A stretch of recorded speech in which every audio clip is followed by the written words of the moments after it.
वाली वीडियो का नोटिफिकेशन आपको सही समय पर मिल जाए। देखिए, आज की वीडियो जो है वो बहुत इंपॉर्टेंट होने वाली है। जिन परीक्षाओं में भी हिंदी से संबंधित प्रश्न पूछे जाते हैं, उन परीक्षाओं की तैयारी में जितने भी स्टूडेंट लगे हैं उन सबको ये वीडियो मोस्ट इम्पोर्टेंट, काफ़ी इम्पोर्टेंट होने वाली है, क्योंकि इसमें हिंदी वर्णमाला तथा व्यंजन मैं इसमें समझाने वाला हूँ। और इस तरह से इस टॉपिक से किस तरह से प्रश्न पूछे जाते हैं एग्ज़ाम में, जो पूछे गए हैं अभी हाल ही में, उन पर चर्चा करेंगे। चलिए ध्यान से देखना है इसको, वीडियो को प्रारंभ से अंत तक पूरा देखना। एक बार अभी देख लेना पूरे वीडियो का पीडीएफ मैंने वीडियो के नीचे डिस्क्रिप्शन में उसका लिंक दे दिया, वो डाउनलोड कर लेना। अगर नोट डाउन करना चाहते हैं तो नोट डाउन भी कर सकते हैं, लेकिन समय बचाइए और पीडीएफ से पढ़िए और बाकी वीडियो से एक बार पूरा पढ़ लीजिए। कमेंट करके बताइए वीडियो कैसा लगा। अगर पसंद आती है तो लाइक ज़रूर करना और अपनी जो भी क्वेरी है नीचे कमेंट बॉक्स में लिखकर बता देना। तो चलिए, आज का टॉपिक है हिंदी वर्णमाला, स्वर तथा व्यंजन। अब ये होते क्या हैं, चलिए बात करते हैं। हिंदी वर्णमाला का थोड़ा ज्ञान लेते हैं। देखिए क्या है वर्णमाला हिंदी की। देखिए, भाषा की सबसे छोटी इकाई वर्ण, जिसको अक्षर बोलते हैं, स्पेलिंग कहलाती है। यानी भाषा की सबसे छोटी इकाई जो होती है वो वर्ण या अक्षर कहलाती है। वर्णों के उच्चारण समूह को वर्णमाला कहते हैं। अगर प्रश्न पूछा जाए आपसे वर्णमाला किसे कहते हैं, तो वर्णों के उच्चारण समूह को वर्णमाला कहते हैं। इस तरह से याद रख लीजिए। अब हिंदी वर्णमाला में जो कुल वर्ण हैं वो कितने हैं? 52 हैं। प्रश्न पूछा जा सकता है हिंदी वर्णमाला में कितने वर्ण, तो 52 वर्ण, जिनमें से 11 स्वर हैं तथा 41 व्यंजन हैं। इस तरह से प्रश्न पूछा जा सकता है। व्यंजन कितने, तो 41 हैं, और स्वर कितने हैं, तो 11 हैं। चलिए आगे देखते हैं। स्वर, जिन वर्णों का उच्चारण बिना किसी अवरोध के होता है उन्हें स्वर कहते हैं। देखिए, जिन वर्णों का उच्चारण बिना किसी अवरोध के होता है उन्हें स्वर कहते हैं। अब स्वर कौन कौन से हैं? नीचे देखिए स्वर हैं।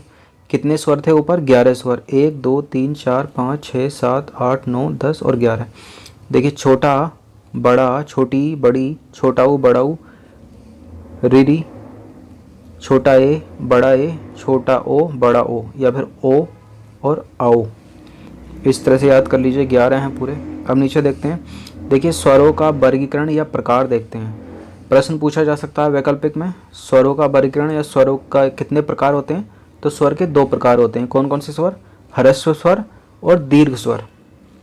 चलिए समझते हैं इन्हें। ह्रस्व स्वर क्या होते हैं? देखिए, जो ह्रस्व स्वर होते हैं इनकी संख्या 4 होती है, और जो इसकी ट्रिक है, इनके उच्चारण में कम समय लगता है। तो अब उन 11 में से हमको निकालने हैं ह्रस्व स्वर और फिर निकालने हैं दीर्घ स्वर।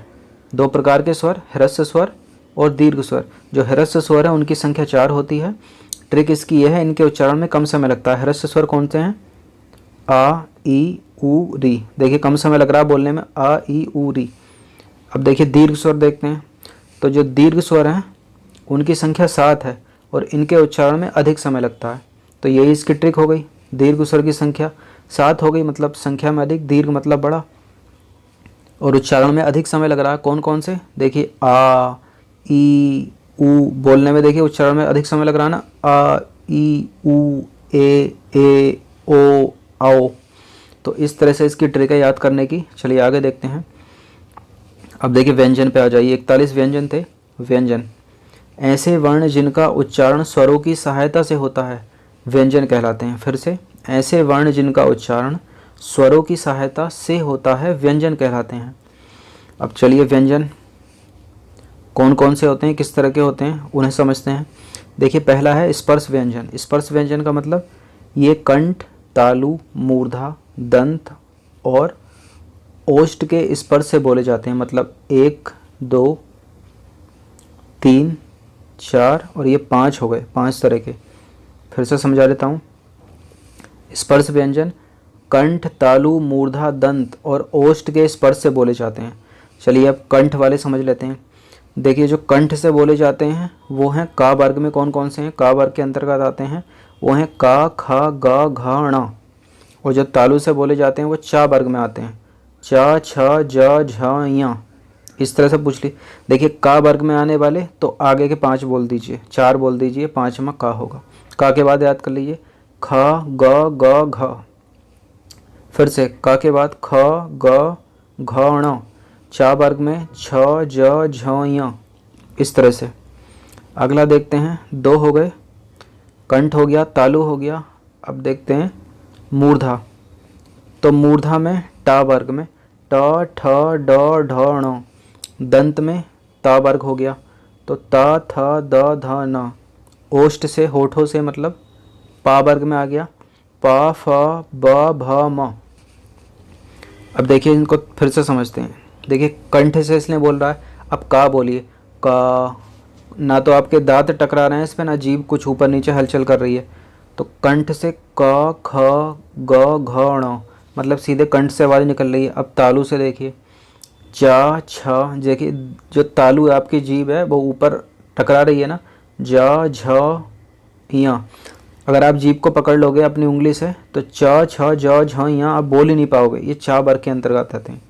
अब मूर्धा से टा वर्ग तो टा ठ ड ढ ण, मतलब जीभ और आपका कंठ एक साथ काम कर रहा है।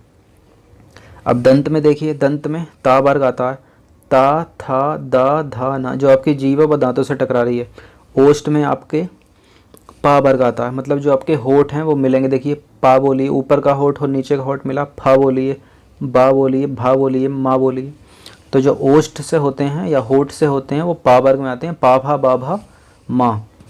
देखिए जो भी आपको पूछे कि पा वर्ग में कौन से आते हैं तो पा के साथ आगे के याद कर लीजिए, पा फा बा भा माँ। ता वर्ग में ता था दा धा ना, टा वर्ग में टा ठ ड ढ ण, इस तरह से। ऐसी का वर्ग में का खा गा घा, का खा गा घा ण।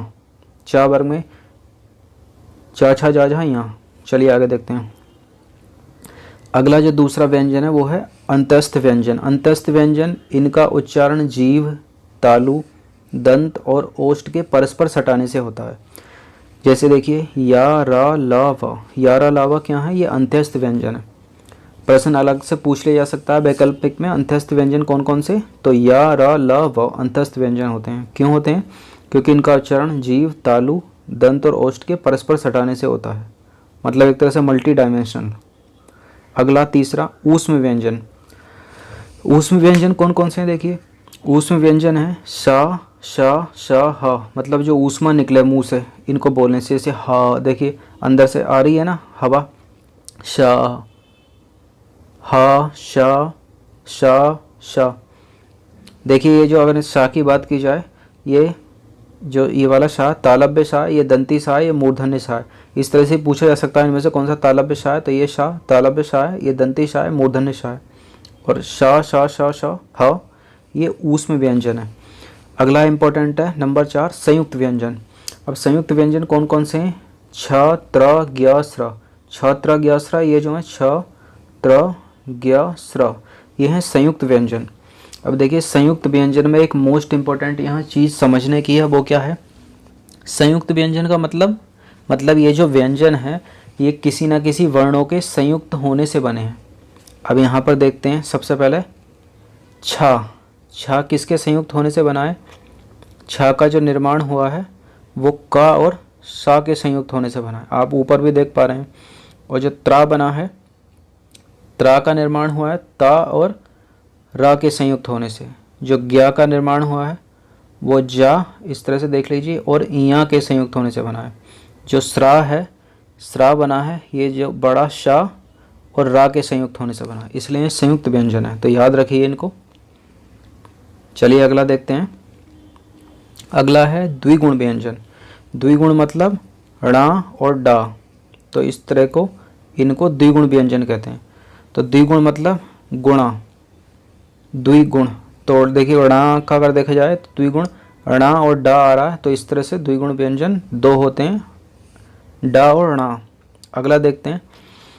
चलिए कंप्लीट हो गया है ये। अगला में अगर अनुस्वार बोला जाए कि अनुस्वार की पहचान कीजिए, तो ये अनुस्वार होता है। जैसे देखिए ये जो ऊपर अंकी बिंदी है इसको अनुस्वार बोला जाता है। अगर वैकल्पिक पूछ ले कि अनुस्वार की पहचान कीजिए, या फिर इस तरह से वहाँ दे देगा और ऊपर अंकी बिंदी ये अनुस्वार है, और विसर्ग तो आपको पता ही होगा, इसके आगे अगर ये इस तरह से लग जाए तो ये विसर्ग है। तो ये अनुस्वार, अंकी बिंदी और विसर्ग ये। चलिए वीडियो कंप्लीट हो गई है। अब आती है मेन बात, इससे संबंधित जो प्रश्न बनते हैं वो जो परीक्षा में पूछे जाएंगे। चलिए अगला पहला प्रश्न है, इम्पोर्टेंट है, ध्यान से सुनिएगा। देखिए पहला है हिंदी वर्णमाला में कुल कितने स्वर हैं। तो हिंदी वर्णमाला में देखिए ऊपर अभी समझा था हमने, इसमें 11 स्वर हैं। नेक्स्ट प्रश्न क्या बन सकता है, हिंदी वर्णमाला में कुल कितने वर्ण हैं। तो करेक्ट आंसर हो जाएगा हिंदी वर्णमाला में कुल 51 वर्ण हैं। नेक्स्ट, हिंदी वर्णमाला में कुल कितने व्यंजन हैं। तो 41 व्यंजन हैं हिंदी वर्णमाला में। नेक्स्ट, दीर्घ स्वर कितने होते हैं। देखिए ऊपर था स्वर के 2 प्रकार, ह्रस्व स्वर और दीर्घ स्वर। तो ह्रस्व स्वर कितने थे, 4 थे, और दीर्घ स्वर कितने थे, 7 से। जो 4 थे ह्रस्व स्वर उनमें कम समय लगता है उच्चारण में, और जो 7 थे दीर्घ स्वर उनमें अधिक समय लग रहा था उच्चारण में। याद आ गया होगा। अगला प्रश्न है, निम्नलिखित में से कौन का वर्ग में आता है। देखिए का वर्ग में जो आएगा, जो मैंने बोला का वर्ग मतलब कंठ से, तो का के आगे के 4 वर्ण याद कीजिए, का, ख, ग, घ, ण। तो कौन सा हो गया, खा हो गया। अब पा वर्ग में, पा तो पा वर्ग में आ गया, और छा जो है वो चा वर्ग में आ गया, टा जो है वो टा वर्ग में आ गया। नेक्स्ट है, देखिए निम्नलिखित में से कौन चा वर्ग में आता है। अब चा के अगले गिनिए, चा, छा होगा, जा होगा, झा होगा और हिया होगा। अब इसमें देखिए जा, चा के बाद जो है जा आ गया, तो यहाँ पर जा करेक्ट हो गया, चा वर्ग में आता है। नेक्स्ट है, अब ता वर्ग में कौन सा आता है। तो ता, था, दा, धा, ना। अब ता के बाद दा ता वर्ग में हो गया, उसके बाद धा भी ता वर्ग में होता। इस तरह से याद कर लीजिए, जो पूछा उसका 4 अगला गिन लीजिए। अब देखिए पा, फा, भा, मा, ये किस वर्ग में आते हैं। तो ये देखिए दोनों होठ मिल रहे हैं ना, पा, फा, बा, भा, मा। तो ओष्ठ से, ओष्ठ के अंतर्गत आते हैं, वो पा वर्ग में आते हैं। इनका पहला पा होगा, फा, बा, भा, मा। तो देखिए याद हो गया होगा, समझ में आ गया होगा। का वर्ग का उच्चारण स्थान क्या है। तो का वर्ग का उच्चारण स्थान है कंठ, और पा वर्ग का उच्चारण स्थान है ओठ, क्योंकि पा, फा, बा, भा, मा।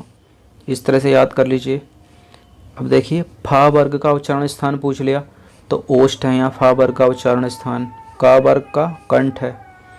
नेक्स्ट है, अगला प्रश्न है क्वेश्चन नंबर 11, ता, था, दा, धा, ना का उच्चारण स्थान है। तो यह है दंत, ता, था, दा, धा, ता वर्ग में आ गया है दंत। नेक्स्ट, 12वां प्रश्न है, निम्नलिखित में से कौन से संयुक्त व्यंजन है। देखिए अभी बताए थे मैंने, छात्रा, ग्यासरा, ये संयुक्त व्यंजन है क्योंकि 2 वर्णों के मेल से बने हैं। और कौन कौन से बने हैं उनको भी याद कर लीजिए, वैसे ही प्रश्न पूछ लिया जाता है अलग अलग करके। अगला प्रश्न 13वां प्रश्न, निम्नलिखित में से कौन से ऊष्म व्यंजन है। देखिए ऊष्म व्यंजन का मतलब मुंह से ऊष्मा निकले, हा, शा, शा जो 3 होते हैं। देखिए शा, तालव्य शा, दंती शा, मूर्धन्य शा और हा, क्योंकि हा, शा, शा, शा मुंह से ऊष्मा निकलती है ना, इसलिए इनको बोला जाता है ऊष्म व्यंजन बोला जाता है इनको। अगला, निम्नलिखित में से कौन सा अंतस्थ व्यंजन है। अंतस्थ व्यंजन इसमें से कौन से हैं। तो या, रा, ला, वा ये होते हैं अंत्यस्थ व्यंजन। क्यों होते हैं अंत्यस्थ व्यंजन, क्योंकि तालु भी, दंत भी, ओष्ठ भी, इन 3-4 मल्टी डायमेंशनल होकर ये काम करता है इसमें। अगला प्रश्न देखिए, अगला कोई प्रश्न नहीं है, सारे के सारे कंप्लीट हो गए हैं, मोस्ट इंपॉर्टेंट है ये।